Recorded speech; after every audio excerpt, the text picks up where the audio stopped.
اور اللہ تعالی ظالموں کے کاموں سے بے خبر نہیں، ظلم کرنے والوں سے اللہ تعالی غافل نہیں۔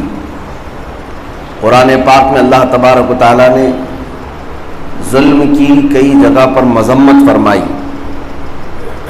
اور ظلم کرنے والوں کو اللہ تبارک و تعالیٰ ہرگز پسند نہیں فرماتا۔ اور ظلم ہے کیا چیز، ظالم ہوتا کون ہے؟ اس سلسلے میں سب سے پہلی بات یہ سمجھ لیں کہ عربی پہ کہا جاتا ہے وضع الشیء علی غیر محلہ ظلم، کسی بھی چیز کو اس کے مقام کے علاوہ دوسری جگہ پر رکھ دینا، اسی کو ظلم کہتے ہیں۔ ٹوپی کو اگر اتار کر چپل کی جگہ رکھنے لگے تو ٹوپی کے ساتھ یہ ظلم ہے۔ انسان کو اس کی اقدار سے اتار کر جانوروں جیسا اس کے ساتھ سلوک کیا جائے، یہ ظلم ہے۔ جو جس حیثیت کا ہے یا جو جس جگہ کا مالک ہے اسے اسی جگہ پر رکھنا، یہ انصاف ہے۔ اور اسلام ہمیشہ ظلم کے خلاف کھڑا رہا ہے۔ عدل کا اپوزٹ ظلم آتا ہے، ظلم کا اپوزٹ عدل ہے۔ اگر آپ دیکھیں سرور کائنات صلی اللہ تعالی علیہ وسلم نے سب سے زیادہ عدل کو قائم فرمایا، اور یہاں تک کہ ارشاد فرمایا کہ عدل قائم کرنے میں نہ رشتہ داریوں کو دیکھا جائے گا، نہ مال و دولت والوں کو دیکھا جائے گا، جس کا جو حق ہوگا وہ فیصلہ کیا جائے گا۔ اسلام نے ہمیشہ انصاف اور عدل کی بات کی۔ آج پیس اینڈ جسٹس کے نام پر بہت سارے لوگ واویلا تو مچاتے ہیں، لیکن ان کے خود کے گھروں میں ظلم انتہا کو پہنچا ہوا ہے۔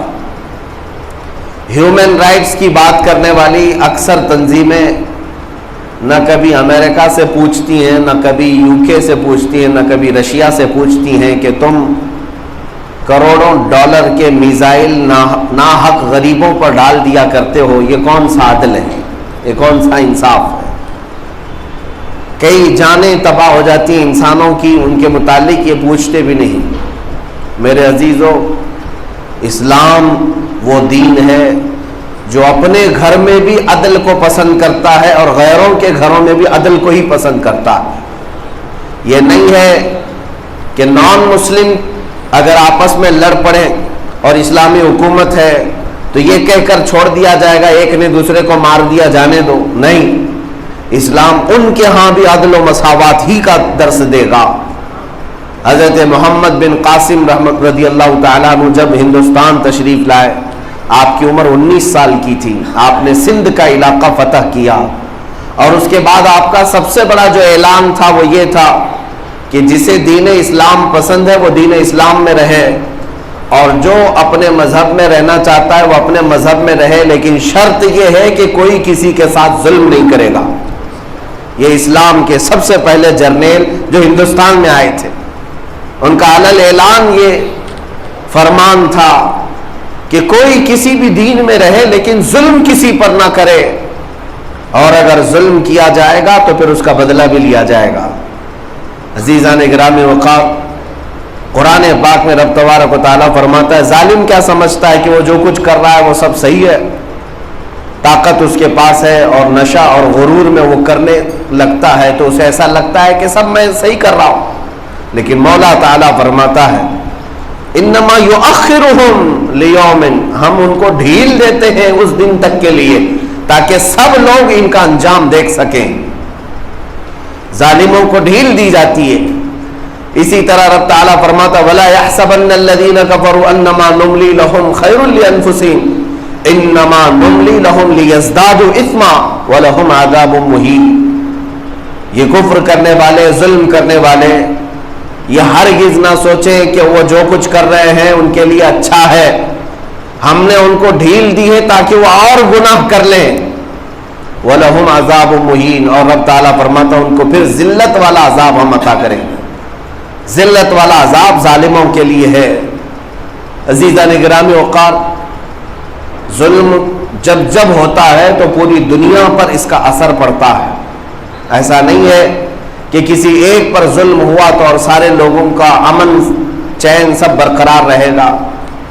ظلم ایسی چیز ہے کینسر کے ناسور پھوڑے کی طرح، کہ یہ پورے کے پورے قوم میں پھیلتا چلا جاتا ہے۔ آپ کو میں چند مثالوں کے ذریعے سے عرض کروں، رسول پاک صلی اللہ تعالیٰ علیہ وسلم کے زمانے میں ایک خاتون سے چوری ہو گئی۔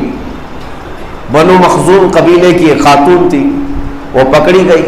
اس کا خاندان ابھی ابھی اسلام میں آیا تھا اور وہ لائی گئی حضور اکرم صلی اللہ تعالیٰ علیہ وسلم کے پاس۔ حضور اکرم صلی اللہ تعالیٰ علیہ وسلم نے ارشاد فرمایا چوری کی سزا ہاتھ کاٹنا ہے، اور اگر وہ پکڑی گئی ہے تو یہ سزا دی جائے گی اگر ثابت ہو جائے۔ تو صحابہ میں سے سب لوگوں نے یہ محسوس کیا کہ ابھی ابھی تو اسلام میں آئے، اتنی سخت سزا اس کو مل جائے تو پھر یہ خاندان برگشتہ نہ ہو جائے، لیکن کسی کے کہنے کی ہمت نہیں ہو رہی تھی۔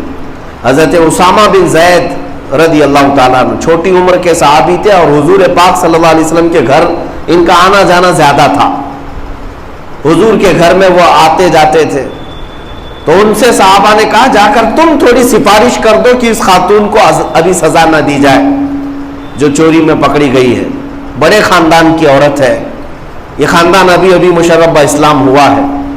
حضرت اسامہ بن زید حضور کی محبت میں گئے، لاڈلے تھے حضور کے، عرض کیا کہ یا رسول اللہ صلی اللہ تعالیٰ علیہ وسلم اس خاتون کی سزا میں تھوڑی سی تخفیف ہو جائے، ڈھیل دے دی جائے، ابھی اس کو سزا نہ دی جائے۔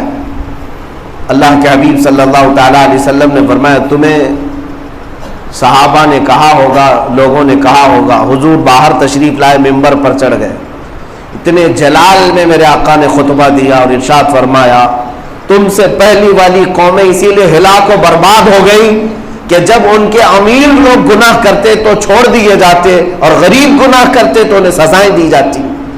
بنی اسرائیل میں یہی ہوتا رہا اکثر بادشاہوں کے زمانے میں۔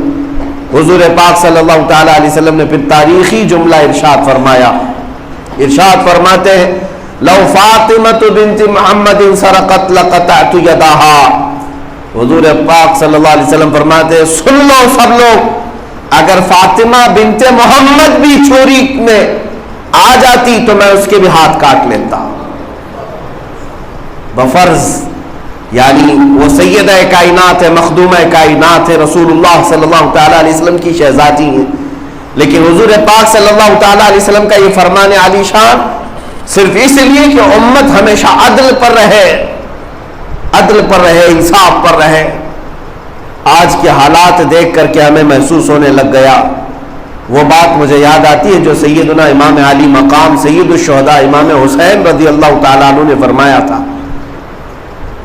ان کے یہ جملے تاریخی ہیں میرے عزیزو۔ آپ نے فرمایا میرے نزدیک صرف ظالم وہ نہیں جو لوگوں کو مارتا ہے، لوگوں کو ختم کرتا ہے، امام حسین فرماتے میرے نزدیک وہ بھی ظالم ہے جو ظالم کے ظلم کو سہ کر خاموش بیٹھتا ہے۔ جو لوگ دیکھ کر خاموش بیٹھتے ہیں وہ خود بھی ظالم ہیں، اس لیے کہ معاشرے کو برباد ہوتے ہوئے اپنے آنکھوں سے دیکھا جا رہا ہے، سب سمجھ رہے ہیں خاموش، ارے ان کا میٹر ہے ہم کیا کریں بول کر، ان کا مسئلہ ہے ہم کیا کریں بول کر۔ یہ حالات آپ کو بھی تباہی کے دہانے پر لے جائیں گے۔